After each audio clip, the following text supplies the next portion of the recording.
As the violence continued, one of the president's sons texted Mr. Meadows, quote, "He's got to condemn this shit ASAP.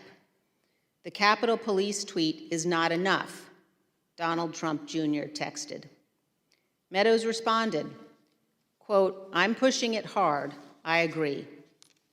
Still, President Trump did not immediately act.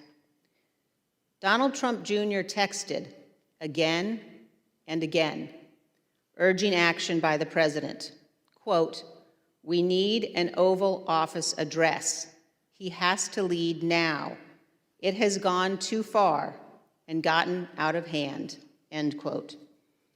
But hours passed without necessary action by the president.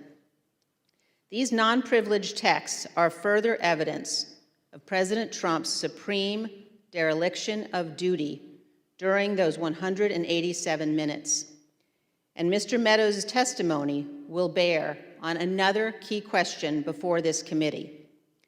Did Donald Trump, through action or inaction, corruptly seek to obstruct or impede Congress's official proceedings to count electoral votes? Mark Meadows' testimony is necessary to inform our legislative judgments.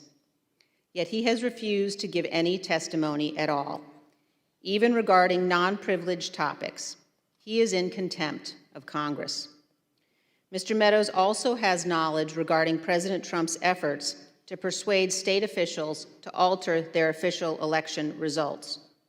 In Georgia, for instance, Mr. Meadows participated on a phone call between President Trump and Georgia Secretary of State Raffensperger. Meadows was on the phone when President Trump asked the Secretary of State to, quote, "find 11,780 votes to change the result of the presidential election in Georgia." We know from the texts Mr. Meadows has turned over that at the time of that call, he appears to have been texting other participants on the call. Again, Mr. Meadows has no conceivable privilege basis to refuse to testify on this topic. He is in contempt of Congress.